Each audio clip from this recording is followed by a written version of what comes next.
I've been playing Wuthering Waves for the past 6 months since the day the game launched, and I only ever liked two characters in the entire game.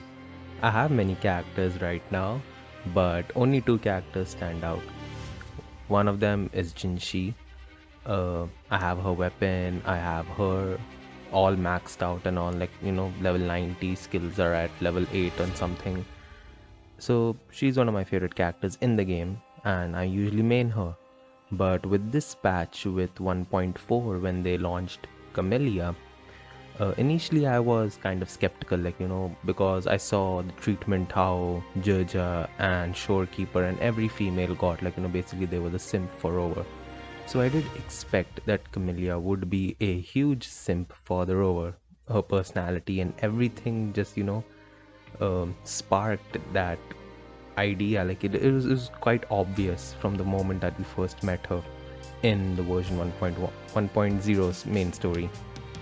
So I was expecting her to be a huge simp, and she is indeed a huge simp, but I actually like the way that they portrayed Camellya's character over all the other simps in the game.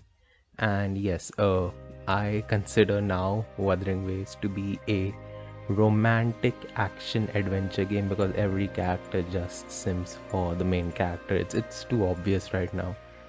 I mean, at this point, I really like Lumi because she's more focused on a job than the Rover, which is actually very good. Focus on your job first.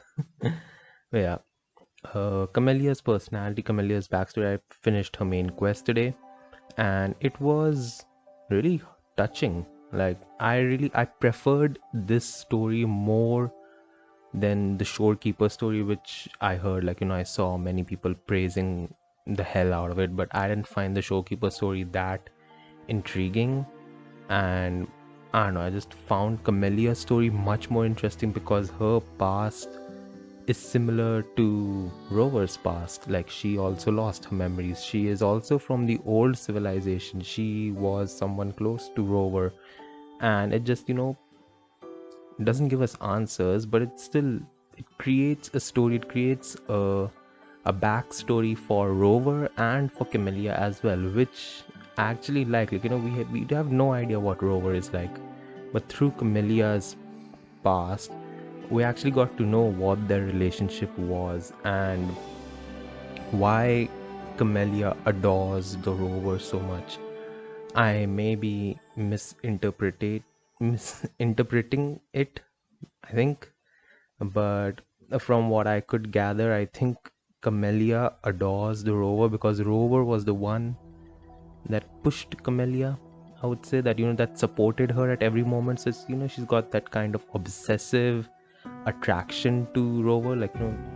If somebody helps me at when I'm at my lowest, so I would feel gratitude, but that gratitude just converted into obsession for her. She's just overly gratuitous or something. So I think that's what Camellya is like, which, I mean, I like that. I liked the story that they went with because even in romance, you have different kinds of characters. You have characters who like someone but they are shy to show it. You have characters who are obsessed with someone and are, very bold, and the different types of stuff. So I really like how Shorekeeper and Camellya, both of them have similar stories. They both love the Rover, and it's pretty obvious, but they're both also connected to the Rover, to the past Rover, and it's just two opposites, two sides of the same coin, where one side is Shorekeeper, where you see the gentle side of things, the peaceful side of things, and then you have Camellya, who's the rage, the craziness. Also, Camellya has this alter ego where she's she's literally crazy, and I think that's her overclocking side, as they call it in game, which I have gathered and come to know is that maybe when you overload on your powers, you overclock, and then you go mad, and then I think you become a tacit discord. I mean, you become one of those monsters or something like that. I'm still not clear on the terminology of Wuthering Waves, but yeah. overall, this story, like, I completely went in blind with no expectations. 100% expecting a sim story because, for the past 3 patches, 4 patches, we've just been getting that. But I was quite surprised to see that, this story with the simping had substance to it. And I wish that, stick to the simping. I don't care at this point. Like, I've just, made up my mind, and I just know it that Wuthering Waves will continue with this entire story where every character is a huge simp for Rover and something like that. Which, okay, fine, you can go do that. But have substance in the story. If you're writing a romance story, at least have good romance in it. Then, which I think was very well done in Shorekeeper's story and Camellya's story. I might be biased towards Camellya because her design, her personality is just it's pretty unique, and it fits really well into the world of Wuthering Waves. But she's just gone mad, and we actually see reasons for it. Like whereas Shorekeeper patiently waited, knowing that the rover will return one day to her. So she was just biding her time. Camellya, on the other hand, went crazy. She could not tolerate the absence of Rover, and so she wanted to erase her memories. She wanted to let go of the pain that she felt, which I could, like technically understand. I mean, I cannot sympathize with it because I haven't gone through something like that. But uh, when you're so broken that you just want to erase your memories to start afresh, start anew. So maybe deep down she couldn't do that. So that's why she wanted to forget her memories and such. And I actually liked it. I mean, the Black Show storyline has been really intriguing, has been really interesting. I was completely uninterested. I'm still completely uninterested in whatever happens in that Chinese Huanglong or whatever they want to call it, because nobody is pretty much important over there, and it's kind of boring, honestly. But the Black Show's storyline is really good, and I wish they began the game with the Black Show's storyline, because that would have been much more interesting to know compared to whatever the hell we got in 1.0. But yeah.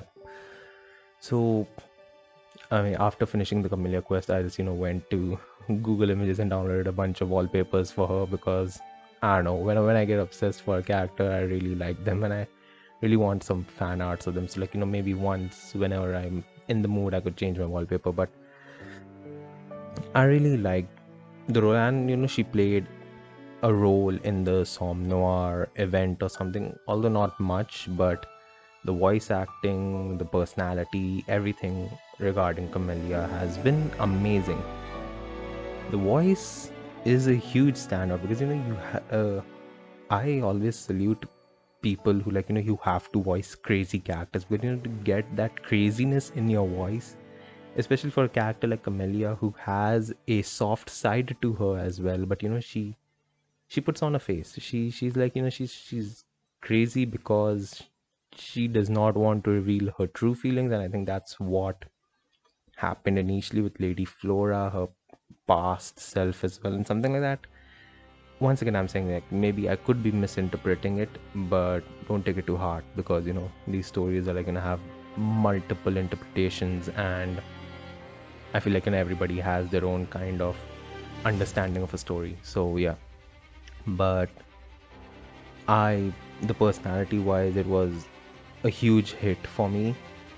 And like I said in the beginning, only two characters have intrigued me, have been likable for me in this game, and one was Jinshi, the other one is Camellya right now. I can 100% say that this character is worth it, and I just really like this, really like the way that they wrote her. And I do wish that future characters are written in this way, they are connected to the rover, obviously, but in a more meaningful way. Now I could understand it, maybe if you do not want to see Camellya from the love point of view like I did, you could probably see her from the friendship point of view as well, where she lost a friend that she thought would always be by her side. So she's just broken, she just wants to get away from the pain and the hurt.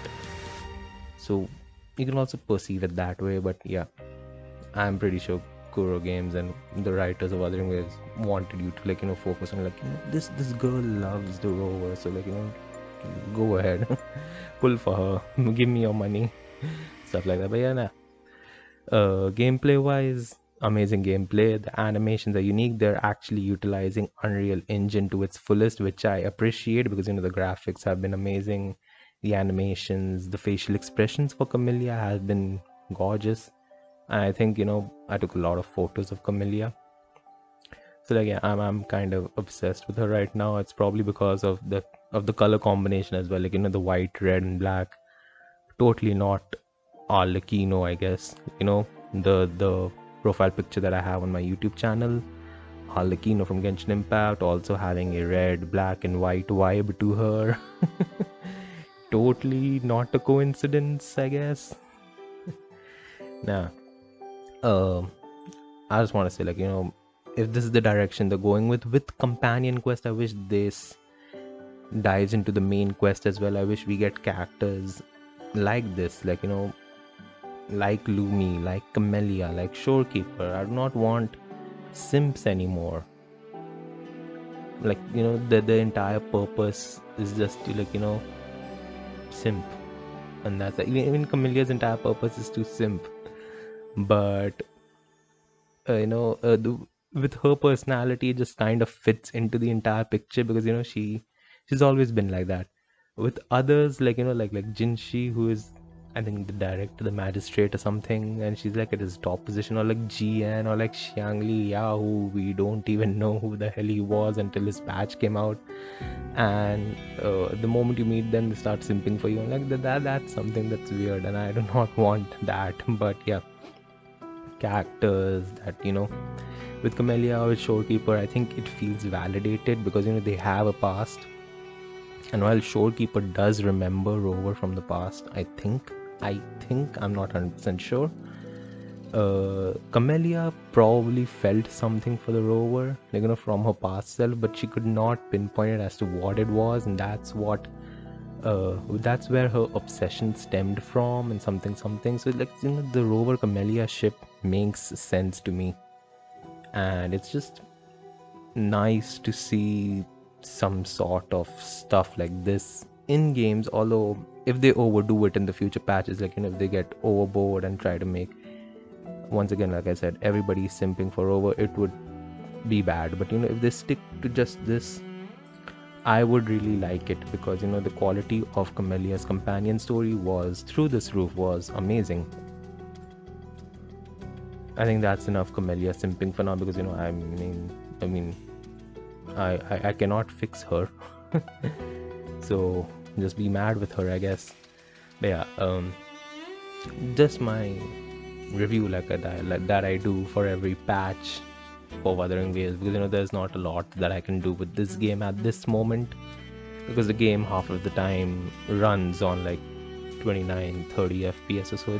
It barely touches the playable mark because I don't know why, but it just barely touches it. But yeah, gameplay wise, Camellya is amazing, personality wise amazing, lore wise, story wise pretty good. The problem is that we only have too little of Camellya in this patch, but it is what it is. How did you think about Camellya's story? Did you like her? Did you not like her? Do you like somebody else? Let me know your thoughts below. And yep, if you like to go pull for her, yeah. Thanks for watching. Have a great day. Please hit that subscribe button because if you want to hear me more regarding these comfortable discussions, because I do not want to create a fuss out of this huge thing. It's not a big deal that the Wuthering Waves has a weaker story compared to other gachas, but I find a spark, something good in it always, especially with the Shorekeeper and the Camellya story. I always found something good with it. So if you want to stick around, subscribe, and have a great day. Goodbye.